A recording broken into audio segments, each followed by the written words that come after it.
Okay. Great.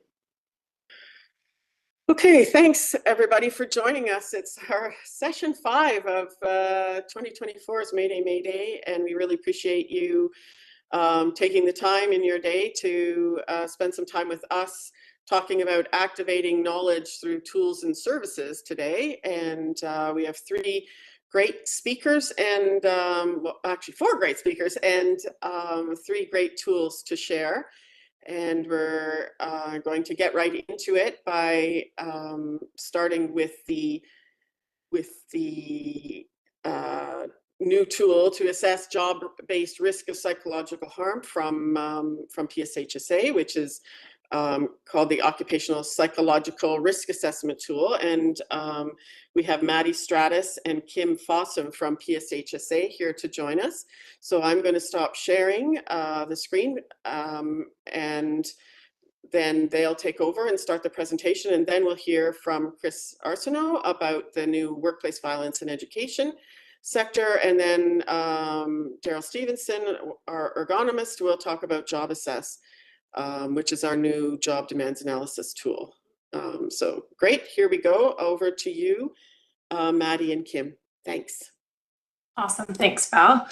So I'm just going to share our screen here.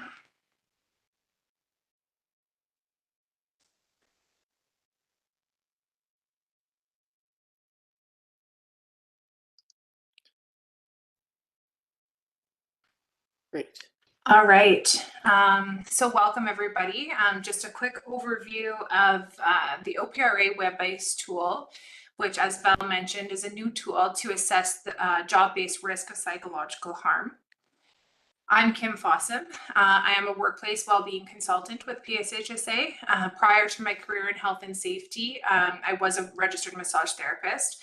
And then my focus kind of blended traditional health and safety, mental health, and psychological health and safety, which has led to my passion for workplace well-being. So that's my little intro, and I'll hand it over to Maddie, my coworker, to introduce herself. Hey everyone, my name's Maddie. I am also a health and safety consultant with PSHSA, as well as an ergonomist and kinesiologist. And I really have a lot of variety of experience. I've seen kind of all aspects of like return to work, from injury treatment to prevention and to working in hospitals, and specifically a mental health hospital out here in Ottawa, where I live. And over the last 7 or 8 months, I've been really focused on the development of this tool that Kim's about to introduce you all to. And as a result of my heavy involvement, I won't be a key presenter today, but I'm definitely here just to answer any kind of nitty-gritty questions that anyone might have after Kim presents it. And back over to Kim. Awesome. Thanks, Maddie. So just a quick to go over our session objectives today. So briefly, we're going to review the psychological health and safety standard. We're going to review the mental health continuum and job-based psychological harm. We're also going to learn a bit about job factors and how they can impact worker mental health. We'll explore the new tool to assess and control the risk of psychological harm on the job. And we're also going to take a peek at JHSC roles within a psychosocial context. So you're going to leave this session with a new tool and resource to reduce psychological harm and support worker well-being in the workplace. Just a couple of thought-provoking questions to kick things off that you can kind of think about throughout the presentation, starting with how would you rate your organization's psychological health and safety program? Does a program exist or on its own, or is it embedded within existing health and safety management systems? Are there any efforts being made to take and create and even maintain one within your workplace? And are efforts being made to address the psychological harm in the workplace? So why are we here today? So the numbers that you see in this graph, we all know to be true. So they're pulled from the Schedule 1 and 2 organizations within Ontario, and these are the lagging indicators. So in some instances, it's a one-time event that can lead to a mental stress injury claim. But I'm sure, as we all know, that's not always the case. So cumulative effects of stress and trauma, workload, team dynamics, things like that can layer one upon another and lead to mental stress injury claims. So noting that this is not simply related to PTSD, but it also includes depression, anxiety, and other mental illnesses and injuries. So in 2023, it has proven to be a record high for mental stress injury claims as of 2024. So there's obviously a growing need to support worker mental health and psychological safety, health and safety in the workplace. So as we all know, we all have a role to play, and who you are in that traditional role in health and safety translates over to psychological health and safety. So we are all empowered to identify these driving factors behind staff experience and create that psychologically healthy and safe workplace. So if you see yourself on this short list, take a minute to kind of think about what your role is in creating and maintaining that psychologically healthy and safe workplace. So if you're an employer, for example, do you know which hazards exist in your workplace and for specific jobs and occupations, or do you incorporate psychological harm in your existing policies and procedures? If maybe you're a JHSC member, do you know which job factors impact psychological harm, and do you know how to assess psychological harm within the workplace? So when we're talking about workplace psychological health and safety in the CSA Z1003, the standard, the national standard, it's a reminder for us all that, ask yourself, what does psychological health and safety mean? It's often confused with mental health or well-being, and those are definitely components that make up a healthy workforce. But if we really hone in on that work environment, the culture, the manner in which decisions are made, or even management practices and working conditions and work demands, it's these components that, if you harness them optimally for the type of work, those are what creates that psychologically healthy and safe workplace. So good mental health is simply just the desired outcome. So the standard itself, and knowing where to start at that organizational level. So many of us are familiar, or may be familiar, with the 13 psychosocial factors plus the 2 healthcare. These psychological factors, or organizational factors, are elements of that really impact the employee's psychological response to work and work conditions. So these factors are identified in the standard, and they include the way that work is carried out. So things like deadlines, workload, work method, and the context in which work occurs. So that includes those relationships and those interactions with managers and supervisors, colleagues and coworkers, clients and customers, things like that. So a work environment where coworkers and supervisors are supportive of employees' psychological and mental health concerns, and they respond appropriately as needed. So next we'll look at an integrated approach. So PSHSA's psychological health and safety program is built on a framework with program components organized into 3 primary categories that you can see here. So prevention, intervention, and recovery. And without getting too much into detail of what falls under each category, this guide, the Workplace Psychological Health and Safety Guide to Worker Wellbeing, is actually downloadable on PSHSA's website. So you could feel free to download that and take a deeper dive into what this integrated approach actually looks like. But most workplaces will have some elements of each of these already in place. So much of what we see in the public sector are components of intervention. So for example, we know that many workplaces have an established EFAP program, or availability to community supports, for example, or some even have that, they provide that level of awareness training for mental health in the workplace, and that would actually be a component of prevention. So from a health and safety lens, the focus, like any other hazard, should be on prevention of psychological harm. So this includes an understanding of the workplace risk by completing that organizational psychosocial risk assessment, or even a job-specific occupational psychological risk assessment. And that means also ensuring that your JHSC considers psychological risk factors as part of their regular workplace inspections, among some other preventative measures. So while prevention measures are imperative, it's also important to plan for how your workplaces recover after a workplace incident and how that actually impacts psychological health. So how are psychological injuries or illnesses incorporated into your stay at work or return to work program? And do you understand the physical and cognitive and psychological demands of the job so that you can provide that safe, meaningful work to workers after a workplace injury? And do you know where you are on this map? For example, prevention, intervention, or recovery, and where do you want to start? So looking at the occupational psychological risk assessment tool, what is it? It's one place to start, essentially. So it's a collaborative solution for assessing risk of psychological harm on the job, and it's a broader part of a psychological health and safety management system. So the OPRA tool uses a shared collaborative participatory approach. During that approach, you're going to look at job factors that impact worker mental health. You're going to rate the subjective risk of psychological harm, and you're also going to collectively identify solutions to support worker well-being.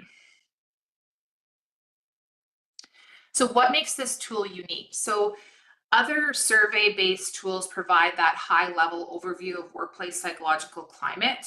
The OPRA tool takes a job-based approach.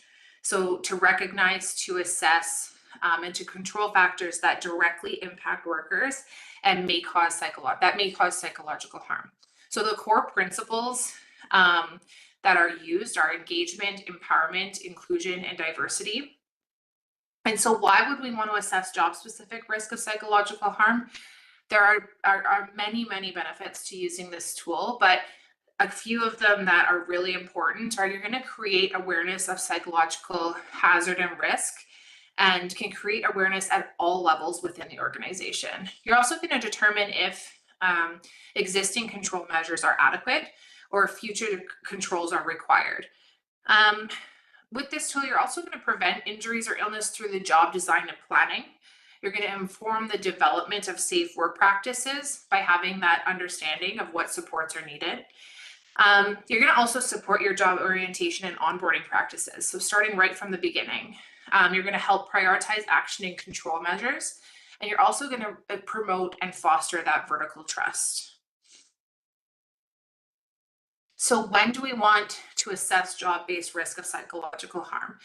There are essentially two approaches an organization can take when trying to establish when to use the tool. So an organization can take a reactive or proactive approach.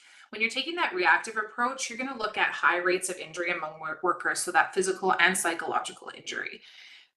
You're also going to look at high or increasing rates of absenteeism, so sick time, short and long-term disability, and you may see some injuries that include that chronic mental stress or traumatic mental stress injury. You're also going to see low morale or job dissatisfaction. You might notice that workers seem disengaged or there's lower scores on an engagement survey.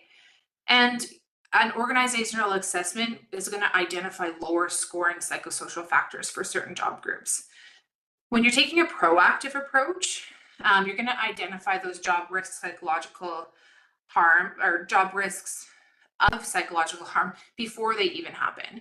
So you're also going to be able to, with that, inform workers of factors that may cause a psychological response. So informed training and job orientations, things like that. An organization can also opt to assess several different job titles, and then you can use that information or those results to identify broader organizational patterns. This is going to help with your HR and health and safety processes and procedures in a tangible way. So it's also key to note that this risk assessment is not intended as a tool to identify or diagnose mental health conditions or concerns or illnesses. As we know, it is the employer's responsibility to identify the appropriate stakeholders to participate in this risk assessment. And it's also their responsibility to ensure that those stakeholders can implement the appropriate measures and controls to mitigate the risk of psychological harm that may result from job tasks or the work environment. So with the OPRA, we're going to look at a few key concepts. We're going to look at mental health and the mental health continuum. We're also going to take a look at psychological harm, job factors and what they are, a risk rating of psychological harm, reducing the risk of harm, and action planning. So first up with those key concepts is mental health. Who defines mental health as a state of mental well-being that enables people to cope with the stresses of life, realize their abilities, learn well and work well, and contribute to their community? So in the context of the OPRA, we aim to address mental health concerns by assessing the risk of psychological harm in the workplace at the job-specific level. So this is the first brick laid, essentially. Looking at the mental health continuum model. So the mental health continuum model can help identify changes in health and performance in 6 domains. You'll see those 6 domains along the left-hand side there. Some of you may be familiar with this already, but we're looking at mood, attitude and performance, sleep, physical health, social well-being, and substance and gaming issues. So the model moves from a healthy adaptive coping, or that healthy state, through mild and reversible stress or functional impairment, so then you're at the reacting state, to a more severe persistent injury or impairment, where you land in the injured state, to a clinical illness and disorders, and then you're looking at an illness. So the relationship between the OPRA and the mental health continuum model, or the goal with the tool, is to move that worker towards that healthy state. Another thing that's really important to note and to remember is that a person living with a mental illness can, of course, live in a healthy state. So perhaps they have a diagnosed mental illness, but they still live within that healthy state. That's really important to keep in mind. Another key concept is psychological harm. So essentially, the exposure to occupational stressors can result in adverse impact to a worker's mental health and well-being. That's psychological harm. So psychological harm adversely impacts a person's mental health and well-being. A single exposure to a traumatic event or multiple exposures to lesser stressors, that may cause that decrease in mental health and that movement along that mental health continuum from that healthy state towards a reacting or even an injured state. Taking a look at job factors that impact workers' mental health. So the OPRA tool actually categorizes these job factors that contribute to psychological harm into 3 main groups. So we're looking at job demands, job control, and job support. So then within each category, there are several job factors that impact worker psychological response and overall well-being as well. It's important to keep in mind, these job factors are not hazards. Job factors, they actually exist in a continuum as well, and they can either be protective or they can also contribute to psychological harm. The 18 job factors, and what are they? So when we categorize them into these 3 main categories, job demands up first. These are those demands that are inherent to the job. So there are many different types of job demands present in the workplace, but we give consideration here to that cognitive, physical, and environmental job demands, as well as those psychological or emotional exposures that may be present while performing job tasks. So here we're looking at perhaps job demands that might exceed workers' skills or abilities to cope, or not adequately controlled by negatively impacting the worker's mental health. Specifically, some job factors here might include things like working time, workload, effort reward imbalance, cognitive and physical demands, or even working alone in isolation or remote work, things like that. Next up, looking at job control. This is the worker's ability to influence what happens in their work environment. So it includes workers' autonomy, working outside the scope of work or their scope of practice, and also working outside their morals, values, and ethics. Job control may include control over a worker's job tasks or the pace of their work. It might even be the physical movement in the work environment itself, or the control over the social and technical aspects of their work. It also means sometimes that freedom from supervision. So job control has been closely linked to job satisfaction. So commitment, involvement, performance, and motivation, all of those things. When you're increasing job control, it's been shown to help decrease symptoms correlated with that occupational burnout, and it actually increases psychological health and safety.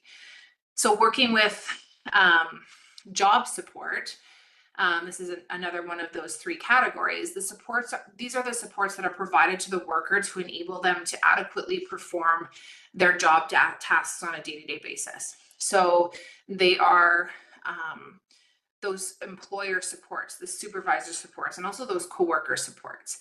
So they refer to those practical tools, materials, and equipment required to perform those job tasks, and even the emotional support to enhance the worker's ability to navigate through the work environment. When there is adequate job support, workers are more likely to report that higher job satisfaction. They're also more likely to be engaged, have better workplace relationships, and more positive psychological outcomes. And the opposite is the case when that job support is lacking. So taking a look at what a supportive supervisor looks like. So consider this as a job factor. It alone does not pose a hazard, but a supervisor may promote worker well-being by providing that sufficient instrumental support, giving that role clarity and reasonable job expectations. They might also attend to the emotional needs of their workers by providing the right amount of attention or empathy or compassion when discussing work-related concerns. So these are various forms of support from a supervisor, and it can actually help prevent that psychological harm and move a worker towards that healthy state on the mental health continuum. So you may be able to think of a time where you've had that supportive supervisor, where you've gone into their office, they have that open door policy, you go to them with a concern or even something that you feel passionate about, part of your learning and development as a worker. And they sit and they listen and they are compassionate and they provide you attention and they come up with a working plan for you. That's an example of a supportive supervisor, and it's really nice when you actually feel that in the workplace. In contrast, a non-supportive supervisor, that's somebody who dismisses the worker's concerns. They micromanage tasks. They're not great communicators. They don't have that skill. And this all may contribute to that psychological harm, and that may move that worker towards that more injured or ill state on the mental health continuum. So sometimes this looks like a supervisor that, maybe they say they have that open door policy, but actually you go to their office, they dismiss you, they're too busy, and we don't have this or we don't have that, you can't do this. And they kind of dismiss your concerns or your ideas. That's an example of a non-supportive supervisor. So taking a look at the overall process of the OPRA tool, this tool is designed as a risk assessment, and so it takes a traditional risk assessment approach when reviewing these job factors. So, for example, a facilitator will lead these groups, a worker group and an employer group, through the tool. So they'll review those 18 job factors that we just took a look at. Then they're going to rate the risk of psychological harm for that job factor using probability and severity scales embedded within a matrix, which we'll take a peek at next. So subsequently, after risk rating has been assigned, the participants will then collectively identify and select solutions that will help mitigate that psychological harm as it pertains to each of those job factors. So this is that risk matrix of psychological harm. So again, noting that this is what we use in the tool. And here on this slide, you can see that the probability and impact scales are along the X and Y axis, and the risk rating options are kind of right in the middle there. So noting that risk rating is often subjective. Perception of risk may be influenced by the participant-specific factors such as risk tolerance or situational exposure, or even their experience level or prior trauma, as well as broader organizational factors. So you just take a second to think about what influences your perception of psychological harm.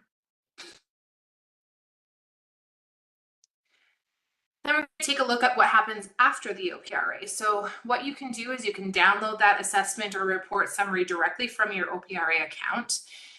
From there, you're going to create an action plan with stakeholders. So for example, your OHS team, HR workers, JHSC, the workers within the organization, leaders, union representatives, and so on. And you're going to complete that action plan, and you can do that directly within the eTool itself. So during that action planning, each potential solution should be considered and prioritized based on the associated risks. So the risk assessment matrix determines the priority, and then solutions for high or moderate risks should be implemented right away or immediately. And that's decided by the organization and those stakeholders themselves. After that, and finally, you're going to review the effectiveness. So it's really important to evaluate the effectiveness of these solutions at regular scheduled intervals. So the workplace should establish a program to monitor and review the risk assessment process, the risk evaluation, and risk solutions and controls to ensure that that continuous improvement is happening, to know whether these solutions are actually having that positive impact in our workplace.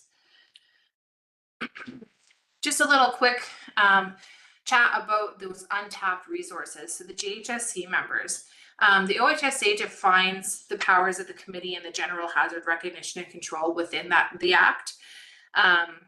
JHSC members may be familiar with the job being assessed, so it's really important to include them as a stakeholder in this process. They may have even performed the job themselves or been involved in inspections related to the job or the work environment in the past. They've also got that health and safety knowledge, and it's a great combination and resource to include within the OPRA process. The members are also really typically trusted by employees, so that links them to from the worker to the employer. They typically can engage in dialogue with workers and make them feel comfortable sharing those experiences. So it's really important to have that level in this process. They're used to regularly surveying workers, and their knowledge of the organizational culture and the subcultures that leads them to be able to identify and recognize patterns that are related to specific job factors that exist across multiple subsectors or even within departments. And they can also assist with that creating of that action plan or making recommendations. That's something they do on a regular basis and are quite used to that process. So again, it's really important. They play a key part in this process. So the OPRA is actually available for free in 2024 for public access through a simple sign up and email verification. So there's available e-learning modules and series embedded right within the tool. We highly recommend that you do those e-learning modules prior to facilitating using the tool for anybody that's going to facilitate this tool. Again, if your comfort level isn't there, or the skills within your organization aren't quite there, PSHSA consultants are here. We're available to facilitate the OPRA tool and provide the service for you. So you can contact PSHSA for more information for the offered service at any time.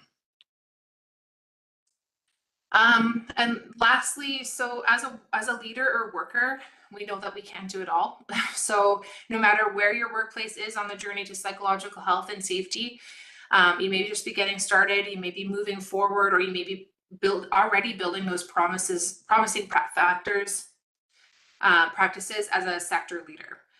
So don't be afraid to seek support with the OPRA or beyond the OPRA. So experts within PSHSA can help you with things like training, risk assessments, including the OPRA, OSIR, policy and procedure development, psychological health and safety audits, program building, job demand description updates, and cognitive demand analysis as well. So that sums up our presentation on the new tool. Thank you for listening in. And if anybody has any questions, feel free to ask.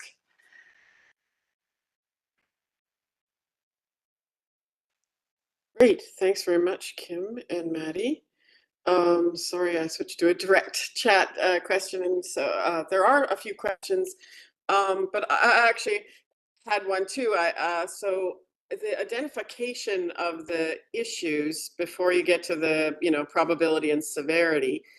Like, I guess, have you considered using a survey tool, which of course we advocate for one that we've used in many workplaces, which is our stress assess survey, but there are others out there where you're getting anonymous feedback from a wide group of people, because I'm not really sure. I guess I'd like to hear more about this identification of concerns and how safe a worker would feel to raise concerns about a supervisor in the sort of the protocol or the flow of that you guys describe and that you've built the tools for, I guess. So Yeah, that's a really good question, Val, and it's something that we thought of early on.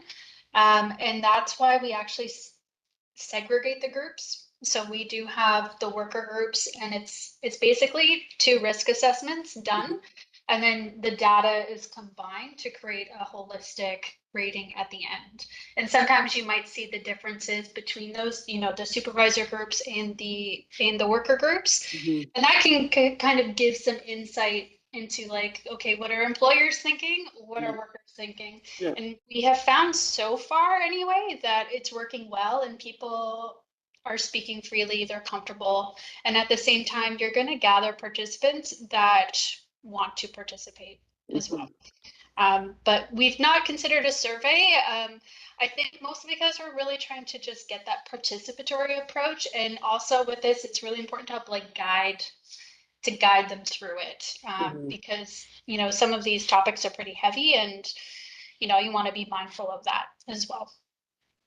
Yeah, and that makes sense. And I just wondered if a survey could be complementary as a possible tool, partly because, even for us, when we've offered the survey as a tool, but also that a workplace really needs to, there's homework to be done in advance, and they need to, and also the preparation to take it seriously and to move forward, and that's all about dialogue, really. It's and it's iterative as well.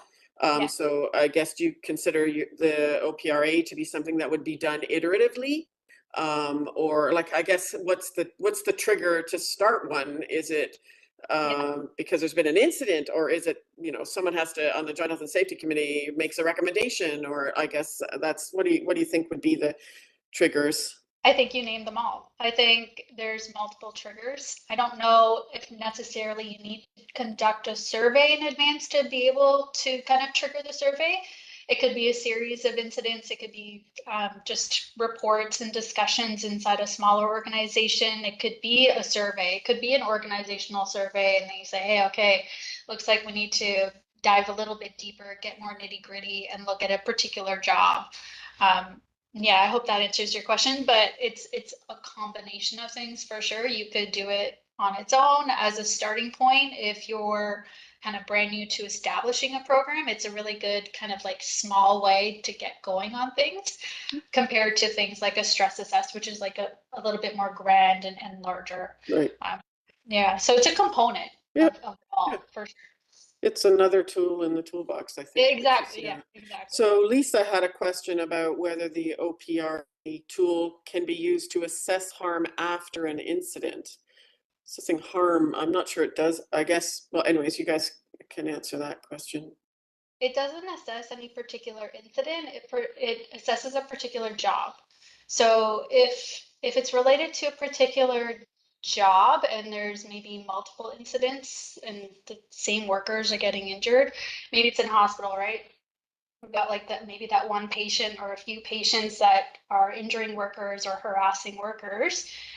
That probably could be a trigger to do the OPRA. But one incident, a standalone, I'm not entirely sure. You'd probably want to go a different route, maybe like a workplace violence risk assessment or something like that, or just do like maybe safety planning and use other tools. Okay, and Kat has a question on when will the tool be available? We're doing a soft launch soon. Really soon, actually. Yeah. We're just kind of tying things up in a neat little bow, and then the official launch is expected to be in the fall. Okay, we need to switch on, but to hear about the workplace violence. So that's a segue. But I did one other phrase that I actually wrote down, and so we're pretty sensitive at the health clinic for Ontario workers. We're sensitive about worker protection, and also that the focus isn't on fixing the worker, the focus is on fixing the workplace, which I think is the way that, and I really appreciate your comments around engaging the Joint Health and Safety Committee and the health and safety reps, because I think that's critical. And their knowledge of the workplace and knowledge of the issues in the workplace is very valuable. But I wondered about the phrase that you used about moving the worker towards the healthy. That seemed a little bit to sound like fix the worker. But I think what you're talking about is fixing the workplace factors to allow the worker, to prevent harm and injury. But I just wanted to clarify that. Yeah, I think you clarified it for us. It's definitely not an individual assessment. Just using that mental health continuum, bringing it down to the individual level can kind of help explain it a little bit. But yeah, for clarity, it is a job assessment. And where there's a pattern of, absenteeism or high turnover, those are signs that people may be living in that kind of more injured ill state. And so we want to kind of move them back over, but it's not, the onus isn't on them to do that. The tool is kind of structured to evaluate their environment, their job tasks and things like that, and come up with solutions to fix those things, not them per se. Great. Good comment. Yeah, thanks. Okay, we'll switch now to talk about the workplace violence risk assessment in education. So Chris Arsenault, are you able to share?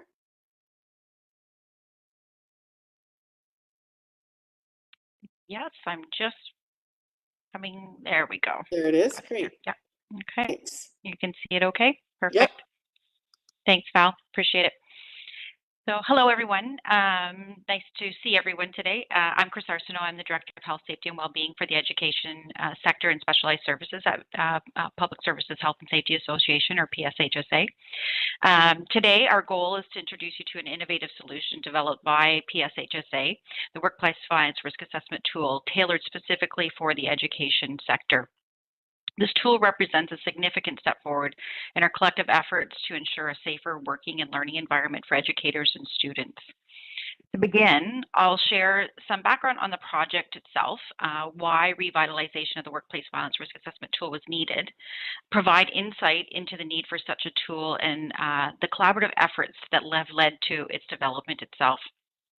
Following the background, we'll complete an overview, or I'll complete an overview of the tool and how it can be utilized to conduct comprehensive risk assessments in the education environment. And then finally, I'll share some next steps as it relates to the education sector and the tool itself as we move forward. Just want to make sure it goes forward. Here we go. But to begin, it's important to share why PSHSA decided to focus on the revitalizing the Workplace Violence Risk Assessment tool.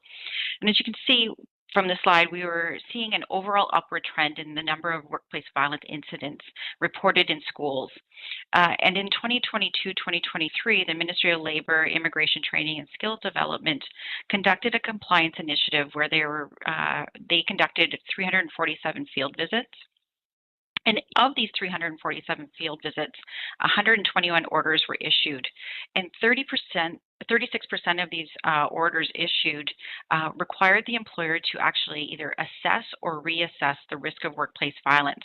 So that's a significant amount of those orders being actually related to workplace violence and risk assessment related to that. This is a large gap in compliance highlights the challenges for the education sector employers to meet the legislative requirements. So there must be something there that's a bit of a stumbling block for them.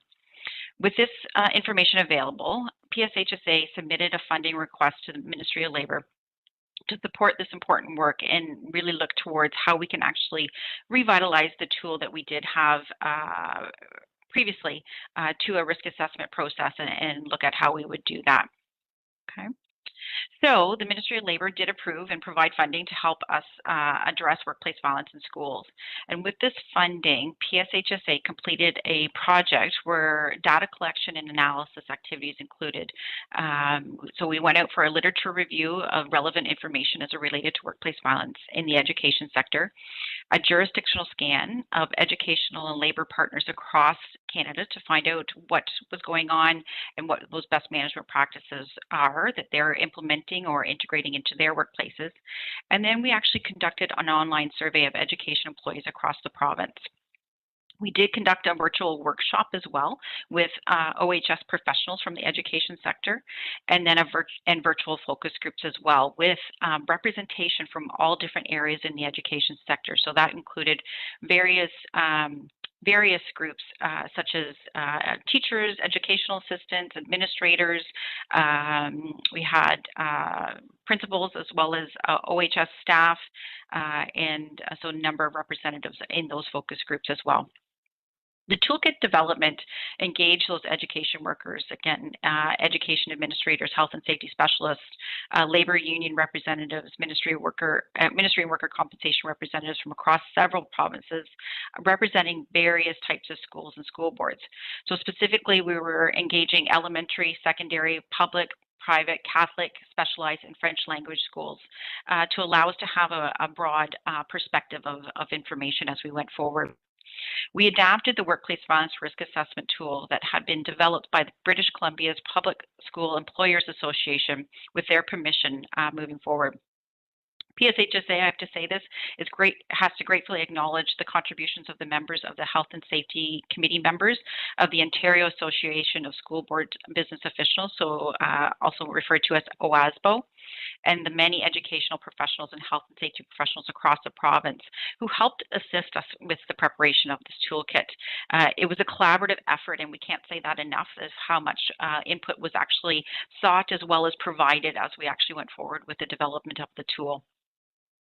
So the purpose of the tool and toolkit is to assess those who work in the education sector with preventing injuries from happening or reducing the severity if they occur as a result of workplace violence.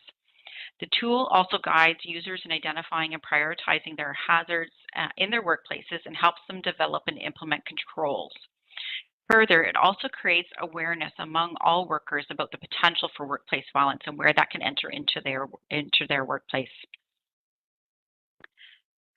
Some of the key features of the tool, some of the intended users for the tool is actually it's designed for the education sector specifically, including educators, as I said, non-teaching employees. So this could be your administrative staff, office staff, as well as janitorial staff, principals and their designates, members of the Joint Health and Safety Committees, health and safety representatives, as well as school boards and the authorities themselves. This tool was created to give consideration in emphasizing a participatory approach. So really, we want folks to actually work together as they're actually conducting the risk assessment. It's not just a top-down directive. Instead, we're looking at collaboration with frontline staff, the people who know their environment and the specific challenges that they face every day. The collaboration will ensure that more comprehensive assessment is completed while fostering a culture of safety and mutual responsibility throughout the organization.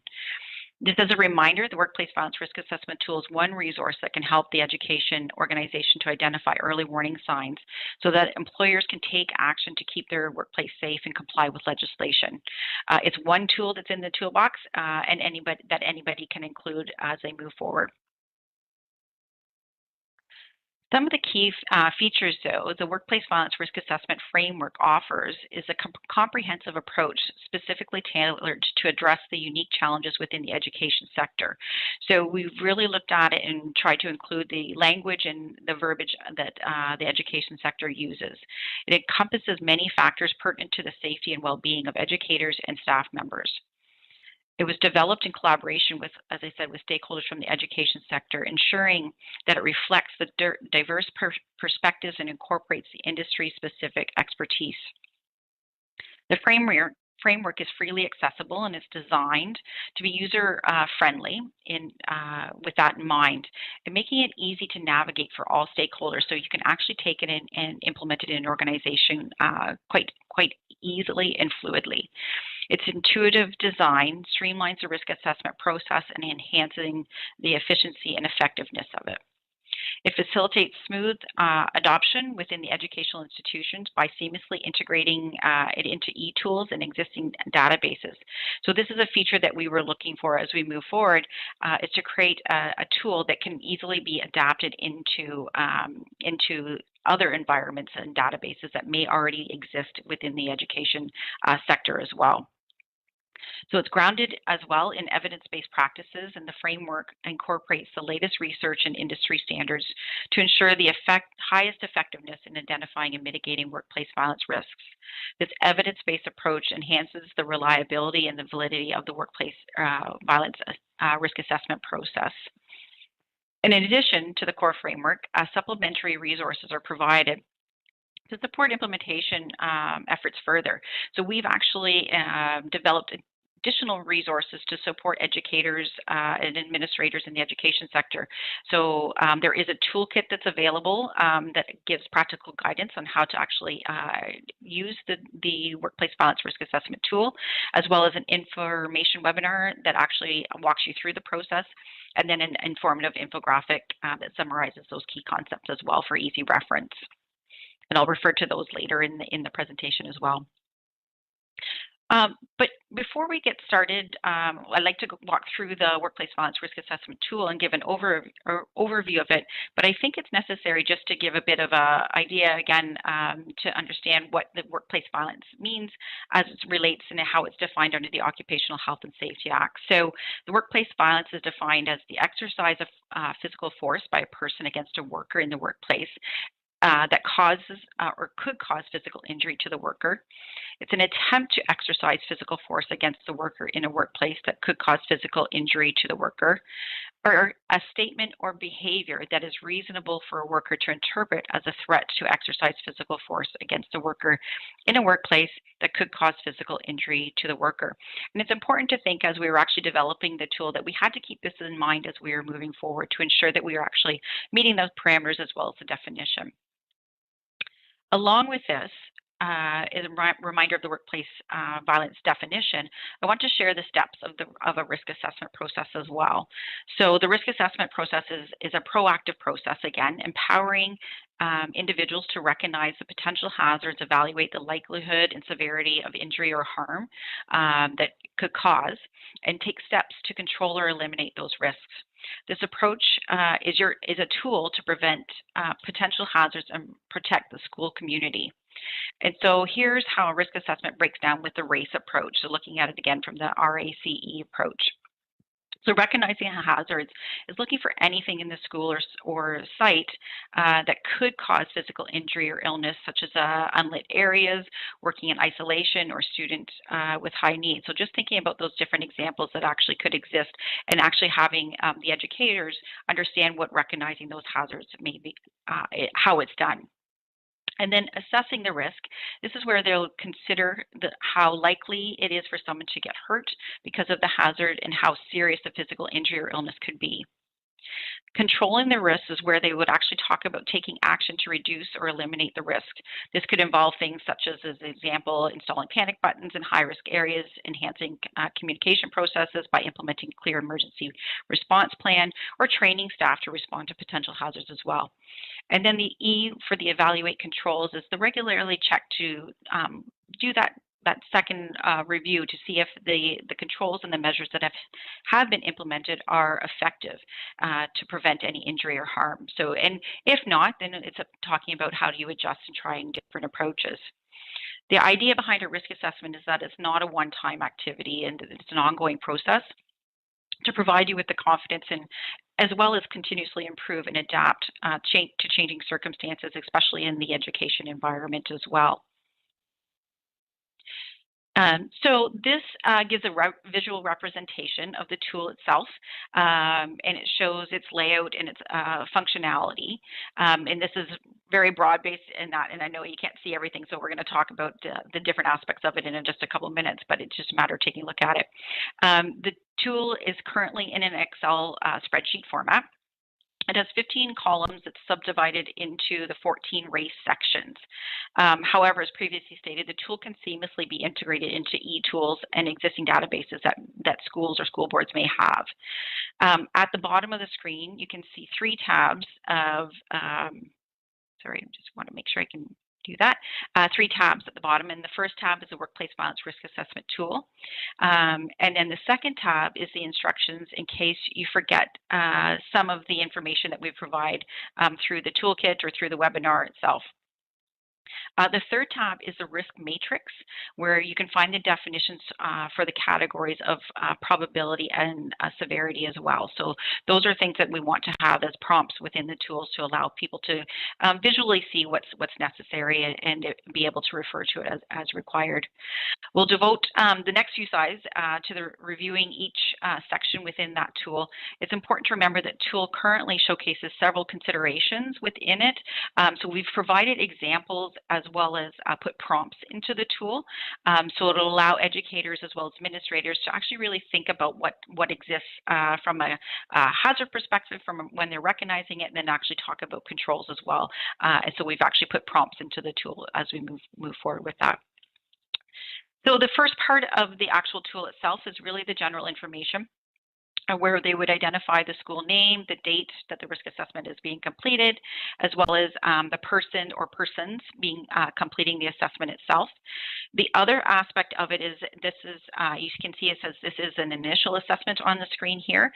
You can actually choose whether it's an initial assessment or it's a reassessment being done, because at times our circumstances change and we want to be able to adjust that risk assessment, but we want that historical piece as well. So we want to see that continuity of the risk assessment and keep it in that living document state. So just being able to identify that.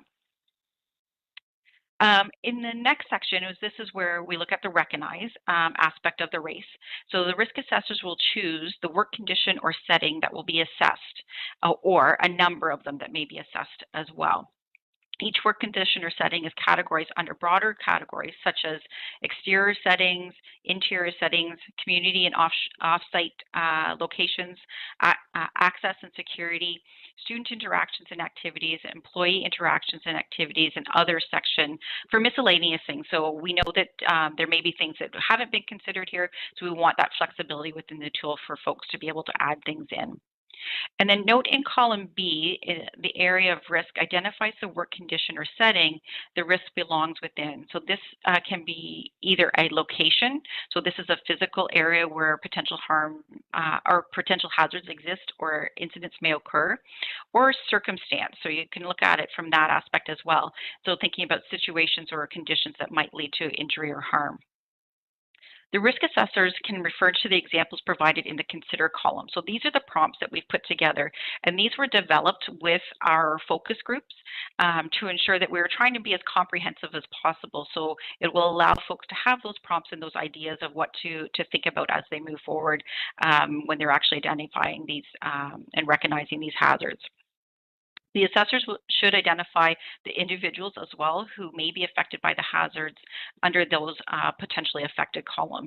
So we would want to identify whether it's teachers, educators, whether it's custodian staff, etc., administrators you can identify as well. Okay, and then when we're looking at assessing the risk, we did talk through this, and we're looking at a risk matrix here, similar to the OPRA tool that was just shared, but where we're looking at considering the probability and severity. We talked with our focus groups specifically in our workshop and talked about the matrix itself, and they identified that the simplified risk matrix would be an advantage for the folks that are actually completing the risk assessment. So anything too complicated would hinder maybe the process, so they wanted to ensure that it was done by a 3x3 matrix. So looking at probability, this is the probability of each hazard. An assessor will ask how likely will the hazards cause physical injury or illness, and then respond with one of the three categories: high, medium, or low. We've put in definitions of high, medium, or low. So looking at that within the risk matrix, and that's on the third tab of the actual of the tool itself. However, this can be interchanged if an organization actually has their own definition of what probability is from a high, medium, low perspective. So they can actually add their definitions if they choose to. We also looked at severity as well. So, and the severity is to assess the severity of each hazard. The assessor should ask how serious could the physical injury or illness be. And when we look at this, we're looking at three different identifiers as well, or three different categories. So major, moderate, or minor. Again, looking at the severity of the potential injury or physical injury that could occur, or the illness as well. So we've actually included definitions for this. And again, if an employer has their own definition of major, moderate, or minor, they're able to adapt the tool themselves to actually reflect their own definitions. From our perspective, the major is defined as the hazard causing fatal or serious physical injury or illness leading to permanent or long-term disability or significant loss. These would require immediate medical attention from healthcare professionals to save lives or prevent permanent harm. Moderate is defined as the hazard causes physical injury or illness significant enough to result in the lost time from work. These require immediate medical attention from healthcare professional, and 5 or more days of lost time due to treatment and recovery may be needed. And then minor is the hazard could cause slight physical injury without requiring time off or causing any other significant loss. So it's just a matter of thinking about how you would want to categorize that as an organization. But we've included those definitions in there so an organization can use those if they so choose. And then when we look at continuing with the assess process, we're looking at including or calculating the total risk rating by using the actual probability of occurrence, and where you would select the high, medium, or low. And then you would actually select the severity of outcome and select major, moderate, or minor. The total risk rating is automatically calculated based on the severity and probability ratings entered. So you'll use this score to help prioritize which work condition or setting requires immediate attention, especially if assessing multiple conditions. So if you're looking at completing this risk assessment tool as a whole, then you may actually come out with a number of high, medium, or low total risk ratings. And so you're wanting to take a look at that and deal with the high risk ratings first and foremost. When we look at identifying current and new controls, we're looking at providing, in the first column there, you can see examples of controls. Again, these are examples that were provided by the focus group. So we talked through different controls that they would have in their workplace currently and used their terminology, their language, and made it specific to the education sector to allow us to actually populate that. So we really want to make sure that we've got people thinking about what kind of controls could they or should they be putting in place. And then there's a column for actually them to list the controls that are already in place. So there to take a look, list things that they have in place. Yes, they may include some examples of controls that are already there in the prompts. However, there may be other things that they may have actually identified themselves that they actually would include in that. And then potential new controls. So they want to identify new controls that could be implemented to mitigate the risk in the potential new controls column. These, like as I said, can be copied from the examples in the controls column, examples of controls column, as well as those that are shared by the risk assessment through the risk assessment process. So any of the individuals that are actually participating, or even the Joint Health and Safety Committee, may have some ideas and some recommendations there as well. This proactive step allows you to consider additional measures beyond the existing controls, thereby enhancing workplace safety. So the goal is actually to continue that process and to continue to enhance safety in that workplace. So the other piece that we want to recognize is that not all suggested controls may be applied to a specific workplace. So some workplaces may have different things available to them, as well as knowing that there can be different things as it relates to from maybe a financial perspective that it may not be available, or different ways to think about it. But we're trying to make it as comprehensive as possible so they can actually choose and review different things that are available. And that's why we want to make sure this tool is flexible and empowers them to complete the risk assessment, and as a conductor of the risk assessment, to choose controls that best suit their unique workplace needs and circumstances.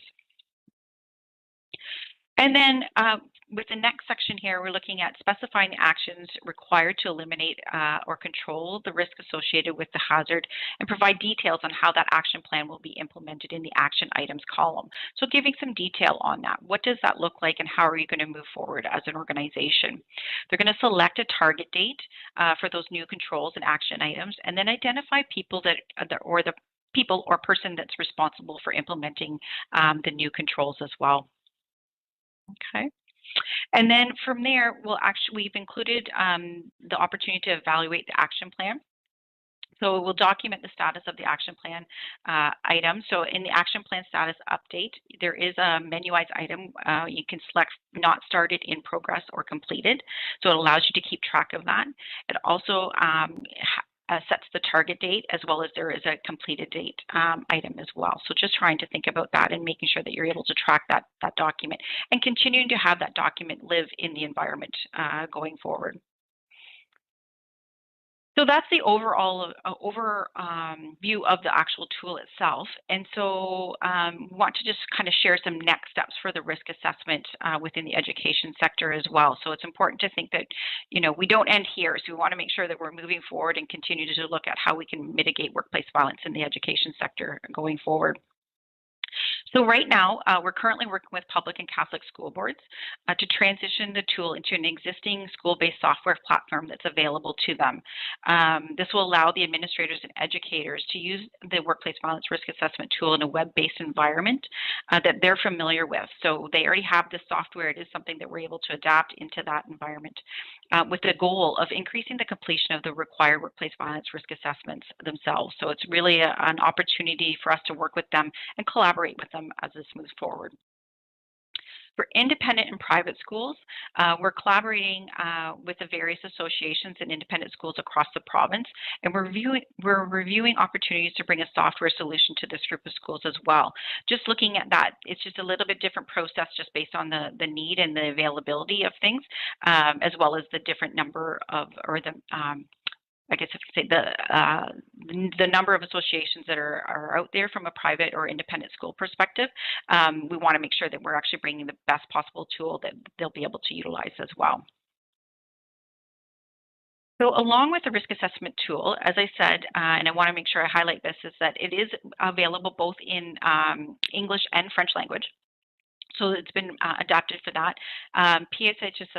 PSHSA has also created a comprehensive PDF toolkit that's both available in French and English as well. The toolkit is an excellent resource for anyone looking to get the step-by-step understanding of how to use the risk assessment tool effectively. It includes detailed instructions, snapshots, checklists, and guides you through each phase of the risk assessment, making it accessible for both new and experienced staff members. So the idea was to make it as digestible as possible for folks. In that toolkit as well, there are a number of appendices that actually support organizations. So there's different reference points as well. So you can refer to those at any point in time if you have other questions related to that. There's pieces as included on assessment and reassessment, as well as confidentiality as well. So in addition to the workplace violence risk assessment and toolkit mentioned, there are also 2 infographics here shown that are available, again, in French and English. The first infographic showcases the purpose and the key features of our risk assessment tool. It's designed to give you a clear understanding of why risk assessments are essential and how the tool can make the process streamlined and thorough within your organization. The second infographic focuses on the RACE approach again, remembering that RACE stands for Recognize, Assess, Control, and Evaluate. This visual guide is a handy reference for remembering the steps to ensure a comprehensive risk assessment.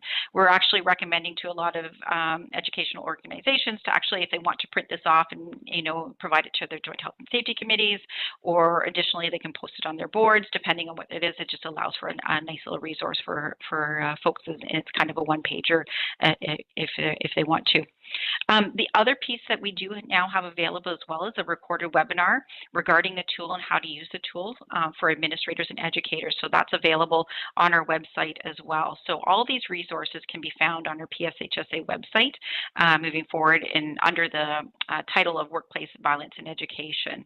So we're trying to keep those tools growing and keeping them as robust as possible, collecting feedback as we go and ensuring that we're keeping a collaborative effort moving forward. So that's where we're at. So I guess I'll throw it out there for questions, if that's okay.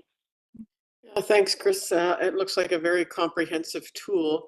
I didn't see on your slide, it wasn't a link to you're putting it on the software used by school boards. Is it publicly available right now? So the tool is publicly available now, yes, on our website, in the Excel format. So anything that's being adapted into e-format is actually their own specific software tools at this point. Sorry. Yeah. And there is a question from Tanya, but first I wanted to ask, and maybe, I'm sorry, I did get distracted trying to answer some questions in the chat from last year. Like workplace violence, there's a strong interpersonal risk element to it. So, which isn't like, I guess, how does that captured in there when, and I don't like to label people, but if there's a history of violence from a perpetrator, a student, a child even, or whatever, how does that get captured? How does that get captured, and how does it get recognized and assessed and prevented in future? Because that's tricky, of course. Yes, it is actually. And so the tool actually prompts, so there is a section, I'll call it student dysregulation is one of the highlighted areas. So it's that interaction piece that actually does get highlighted within there. So you're actually taking a look at that. You look at different prompts there as it relates to that, and then actually look at the controls that you would look at. It doesn't, and I'll say this, it does not actually look at an individual level because what they want to do is actually lead them to their student safety plan or their IEP or whatever it is that actually it does exist. So we want to ensure that that is the focus for the individual students moving forward, but this is looking at the workplace and the environment itself. Yeah. Okay. Tanya's question was clarifying, I think, the definition of severity, because did you say minor was no lost time and moderate is more than 5 days? I guess, Tanya, is your question, the difference between 0 and 5 is considerable. But anyways, any comment on minor, moderate, and I guess severe? Yeah, so we actually looked at that when we were actually putting it together. It was a recommendation going forward. The minor, of course, was really no injury was actually occurring. The moderate, we were trying to actually put in a date, and it was we actually used a number from the WSIB or WSIAT or WSIA as it relates to the 5-day reporting piece. So that was why we actually chose the 5-day. So it's just a matter of how it was actually evaluated at that point in time. As I said, though, if you have different definitions in your organization of the severity or your probability, you can adapt that tool to allow for those definitions. So it's a matter of taking it and just changing out those definitions, and then you'll be able to take a look at that. So yeah, so Tanya's question is so if it was 1, 2, 3, or 4 days, yeah, so I think I would probably put it at moderate, and I don't know if it says up to 5 days, or I maybe should just take a look at. I'll just take a peek at that because it should say up to 5 days, because you're right, there is that gap in there if it doesn't say up to. Right. Yeah. Okay. Great. I don't see any other questions, and we are already pushed for time. So I think your contact information is probably in your deck. So if people have any other questions, I guess, so we'll segue over to you, Daryl, to talk about Job Assess. Although, Chris, I had another question. Daryl, you can start sharing your slides, and then if I remember it, I'll do it at the end, maybe ask about, I think it was around the implementation, and particularly with respect to the customization that you talked about beyond Excel, but we can talk about that later. So Perfect. Daryl, over to you to talk about Job Assess, our new job demands analysis web-based tool, and looking forward to it. Thanks. Hi, my name is Daryl Stevenson, and I'm the ergonomist at the OCOW Clinic in Hamilton, Ontario. And today I'm going to be talking about an introduction to Job Assess, and this is our job demands analysis tool. It's been in production for a few years now, and we've evolved it over the years, but we recently rolled it out in February, and still, keeping up with updates, but definitely want to introduce it again at this event here. So the job demands analysis tool are used to objectively capture and describe the physical, the cognitive, and the psychosocial demands that are required to perform a particular role or job or role.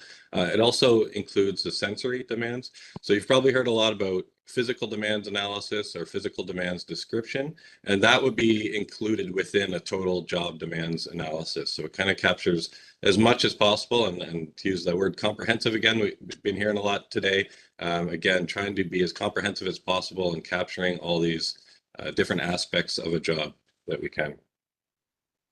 So to start, to access this tool, and all our tools are free and based off and run off our website.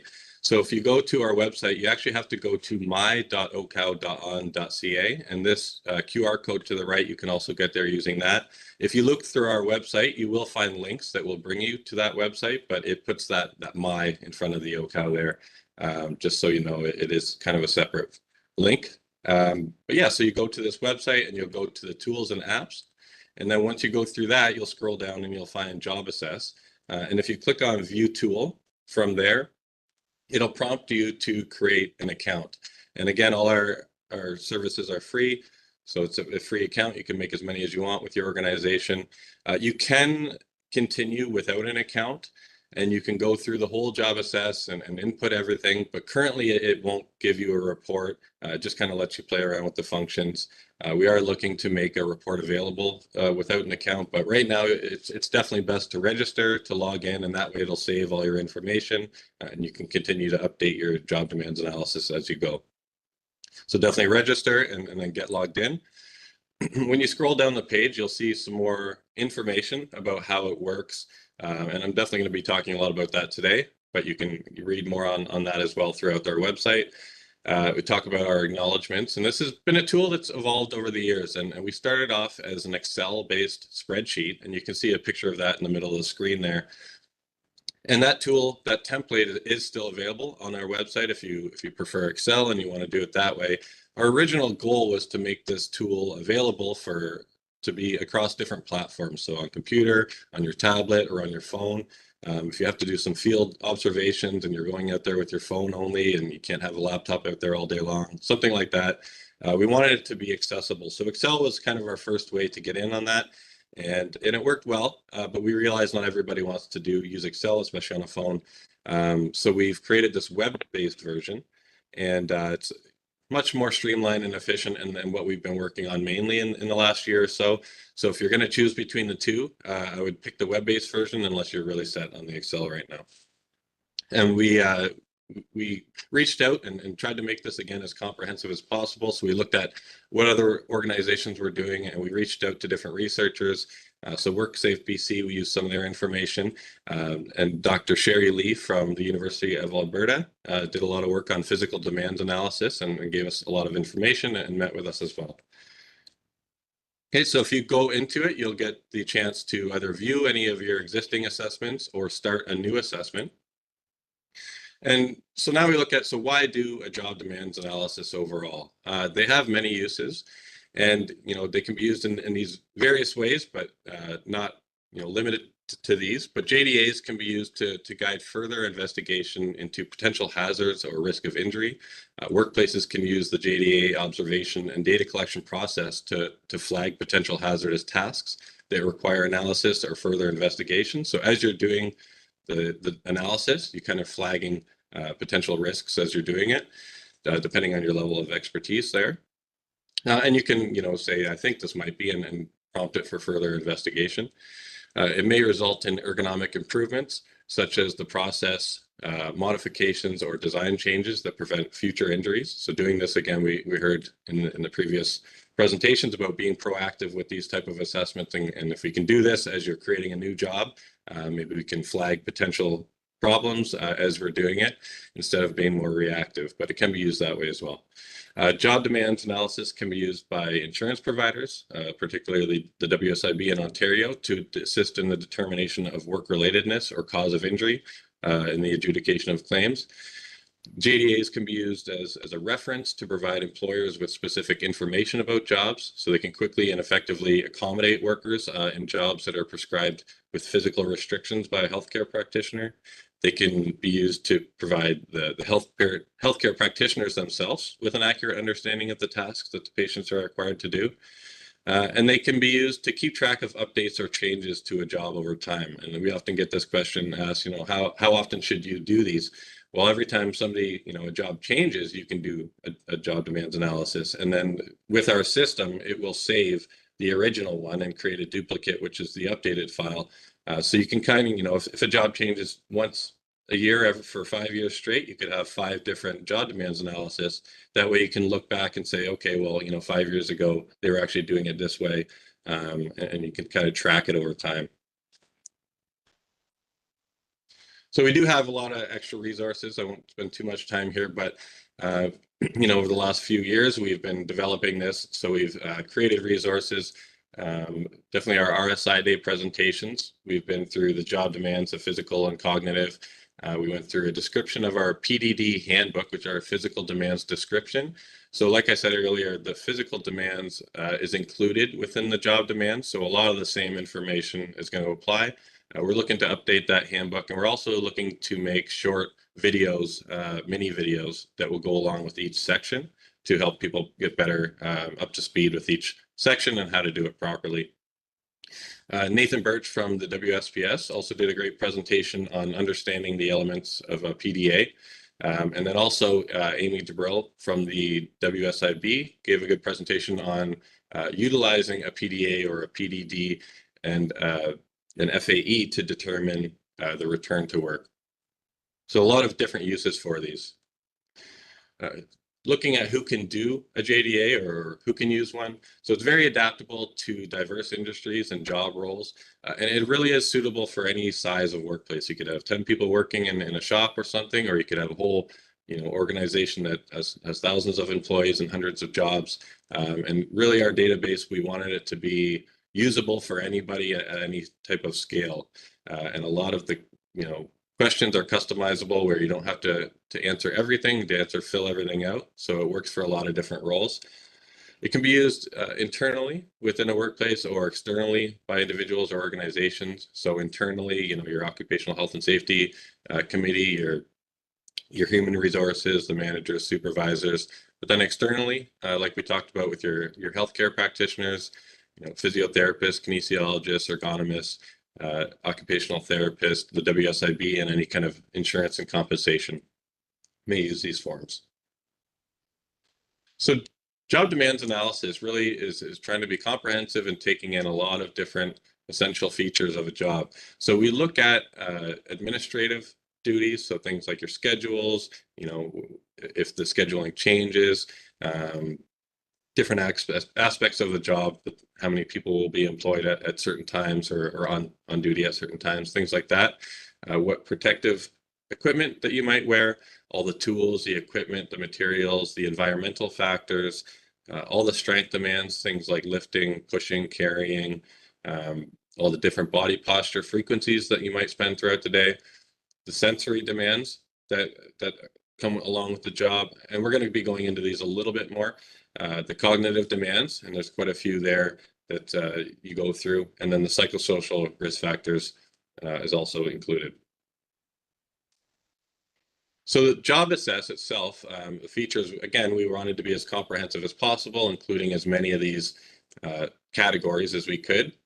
But we also wanted it to be very customizable and relevant for specific jobs. You don't want to have to fill out everything if it doesn't apply for that job. So even at the start of the assessment, when you're initially going through, you can select if it's metric or imperial. Then you can go to the demands and select, okay, I want to do every single demand, or I only want to look at the psychosocial factors within this particular role. So you can kind of make it more streamlined if it need to be. So this is how it will look once you get into the actual job assess. At the bottom, you'll see different circles that you can click on, and these are the different key sections that we have, and there's 9 of these so far. Soon we are including the environmental as a section on its own. And basically you can click through these wherever you want, or you can follow it in this order, and it'll start at job tasks, and it'll ask you to input your job task. Then it'll, you go through all of that, then you'll go through administrative considerations. Or if you're there just to take the strength demands, you can jump to that section. You can save the report. You can come back later and fill out different sections. I even found that you can open up your account on 2 different, you can have it on your computer and your phone and be simultaneously inputting different sections and saving it. So it's pretty neat that way, that we wanted it to be easily exchangeable over those devices, and be able to come back and work on any section that you want. So once you get into the sections themselves, this is what they'll look like. So when we'll click on that first circle that says job tasks, you're going to be seeing the titles, the durations, the frequencies, descriptions if you want to place those in there. And we want it to be as simple as possible. So a lot of simple entry fields and a lot of drop-down lists where they're applicable. And then we want it to be accessible across multiple devices. So you can see in the middle, that's exactly how it'll look on the computer. And then on mobile, I just took a screenshot on my phone of the same area, and that's what it would look like. So very accessible on both. It works very well on the phone, and we're very happy with how that works. You can also import pictures right into the document itself. And that will eventually be uploaded onto the final report. We're just having an issue with that right now. But the photo functionality is very simple and streamlined, and it's in the sections where it's most applicable. So we have things like if you have any equipment, you can take a picture of it and upload it. Any of your task elements that you might have, you can take a picture of. There's even sections where you can put an URL or a website which has a link directly to the tool that you're using, things like that. So we wanted it to be really kind of straightforward and easy to use that way. We also created a function within this to, a little bit more of a subjective function. We tried to think of ways originally how we would, create an automatic analysis that would create a hazard, but it's pretty difficult. But we did create this system where on almost every option that you have a flag icon beside it. And as you're going through, you could say, well, this could be a cause for concern or maybe a high hazard risk, and you can flag it. And what that'll do at the end of the assessment, the job demands analysis, in your final report, it'll list all the red flagged areas so that you can quickly see, okay, these are what we're most concerned about, or whatever your organization might want to use that red flag to represent. And then we also wanted to make sure that there was an additional notes area. So we have found we do a lot of work. We do work at OCAL with compensation. We read a lot of physical demands analysis reports, and sometimes they're very general, and you don't get the nuances of the job until you really interview the worker or the workplace and really see the job itself. So we wanted to say, how can we control for some of that? So on almost every area that you can input, there's additional notes or a description area, and you can expand and write as much as you want on that, and those notes will show up in the list in the final report as well. And you can even see in some of our drop downs, even if you click sometimes there, it'll ask you to explain if sometimes and why, or if you click no, then why not. So definitely trying to get it as detailed as possible. Then when you go into the strength demands area, it'll look a little bit different because it's measuring different things, and what you'll have is a series of drop downs, and you'll pick the ones that are applicable to the job that you're doing. So within the strength demands, you'll have the lifting, and if you clicked on low level lifting, it'll drop down. It won't look exactly like this, it'll drop it below it. It's just easier for me to show you this way to expand it. But then you'll be able to go in, you'll be able to put your forces, your loads, the durations, the frequencies, the efforts per minute or cycle, the height, the moving distances. Again, there's a spot where you can explain if you have anything that you might need to explain about this certain task. And then we also added a little more subjective measure with a Borg scale.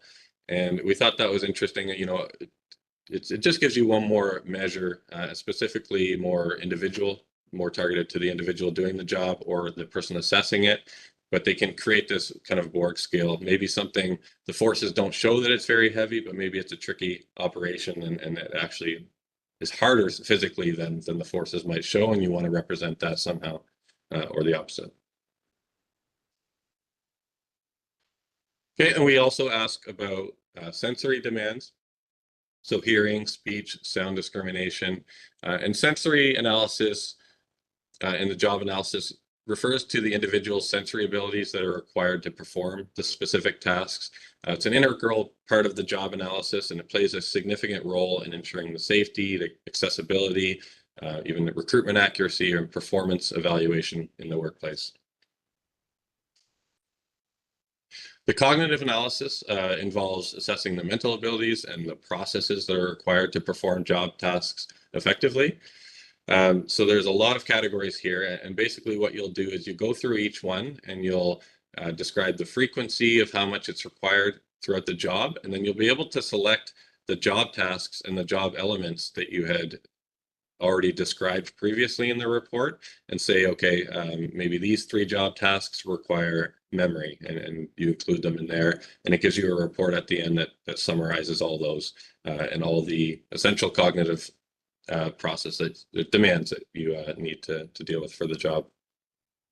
Okay, so it's essential for understanding the mental demands of the job, the critical thinking skills, fostering innovation, and managing cognitive risks effectively in the workplace. Then we also ask about the psychosocial factors. And psychosocial analysis involving the psychological and the social factors that influence the job performance and employee well-being. And it's critical for understanding the human aspect of work, promoting employee well-being, and creating a positive and supportive work environment and culture, and kind of the organizational factors. So we ask about supervision, deadlines and pressure, cooperation, working under emotional stress and violence situations, responsibility, accountability, and working under stressful situations. And those are broken down into a no requirement, low requirement, moderate requirement, or a higher requirement. And here's just a quick little video of me clicking through just so you can see what it would be like on the website. I'm sure you can guess.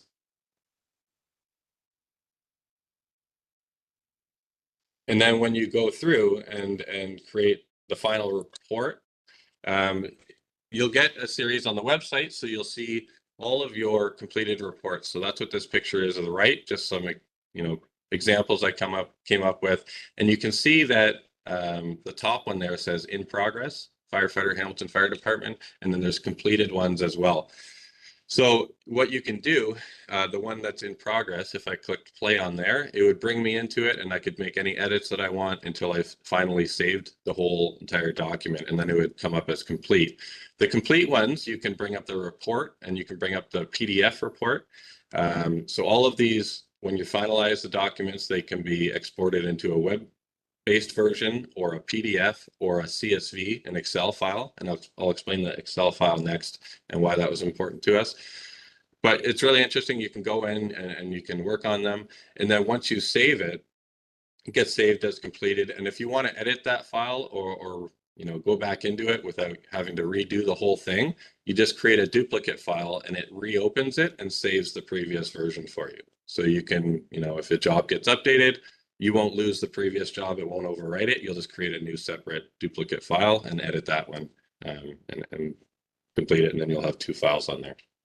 Okay, and these will always be saved on your My account in there. And then we wanted to export it to an Excel file. And what happens when you export it to Excel file, it doesn't look exactly like this. I've added a bunch here, but what you'll get is an Excel file with the first row there where it says JAT assess. that would be all the different questions that are asked throughout the job demands analysis. Then the second row, you're going to get all the answers that you put for that specific job demands analysis that you did. And if you did a number of job demands analysis, what you do is just export all the CSV files and then copy the rows in, like I've done here, and then you could get all of your PD or job demands analysis in one Excel file, and you could go over to each column and see, you know, where are all the red flags, where if we looked at all the lifting forces, can we compare all the different forces, see what the averages are? You can definitely compare different jobs, and because they're all together in the columns, you can compare each question individually very easily. And I'm sure if you had different functions in Excel, and if you're really savvy with Excel, you could do different whole analysis functions on the columns themselves. Then when, like I said, it'll also print off to a website version, which it'll look like on the left there, and it'll have all the different key sections that we have, the 9 key sections. So psychosocial factors will look like that, and it'll have the color coded the same as the original circle. And if you print it to a PDF, it'll look like the one on the right. So it'll look the exact same, but it's just a little more printer friendly, so it takes the colors out of it. But you get all the same information regardless of the way you want to save it and view it. So the Occupational Health Clinics for Ontario Workers adheres to the Privacy Acts published by the Office of the Privacy Commission of Ontario, and all information collected through this survey is confidential and will be viewed only by the researchers directly involved with the project, and no information that could be used to identify you will be kept by the research team. So we definitely wanted to remind you of that we are abiding by those rules. And feedback and future updates is really important. So we would greatly appreciate receiving any feedback on this tool. We'll be updating it in the future based on evolving job demands, as well as feedback from received from the users. A link to the feedback form is provided in the account pick list at the top of every page, but you could just email any one of us at OCAL if you don't find that. And there is my email and also our Ask OCAL email at the end of my presentation. And we encourage the widest possible sharing of the tool. Although it's designed and built in Ontario, Canada, the information it captures relates to all workers and workplaces worldwide. And please share this with your colleagues on social channels using the sharing icons. Yeah, and again, it was built in Ontario, but we had WorkSafe BC, we had Sherry Lee from Alberta. We definitely wanted to make it as widely available and usable as possible. And if you have any questions, you can email me at dstevenson@ocow.on.ca or email at ask@ocow.on.ca. Great, thanks very much, Daryl, for a good snapshot of what is a very comprehensive tool. I think it's probably the biggest one we've ever staged in terms of its complexity, but we are really excited about being able to offer it free for people to use, and hopefully adapt it to their purposes in terms of if it can be a big comprehensive assessment of every job in your organization, or it can be, let's just look at one category, even the sensory category or something like that.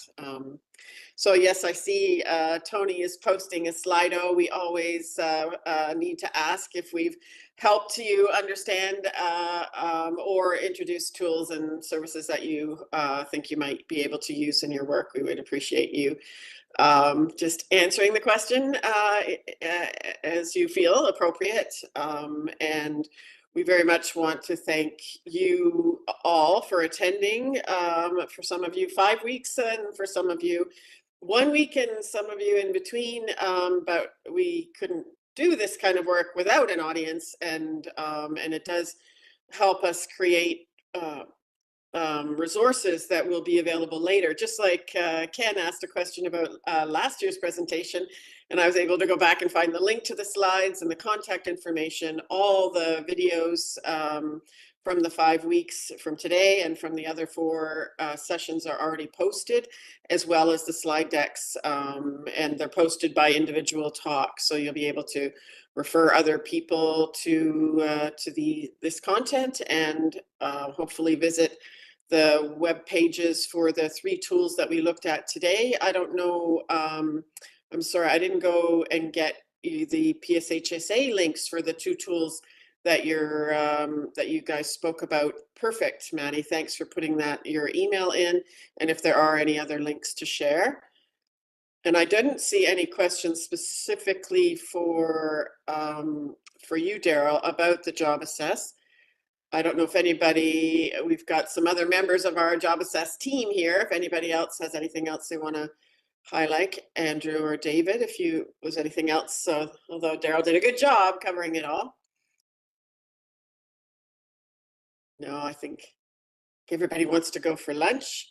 Thanks, Chris and Maddie, for putting your contact information. So, yep, we'll wrap up now, and we'll be back next year with Mayday in 2025. But if people have any questions about workplace mental health and injury prevention, we're always happy to assist individuals in workplaces with our own tools, or else be able to share the resources that are available elsewhere in the system with our trusted partners. So thanks again, everybody, for attending, and we'll see you next year, if not at other webinars. We're just talking about and not COVID on June 14th. So we'll talk about infectious disease prevention again, and there'll be other webinars coming. Thanks again, everybody. See you next time.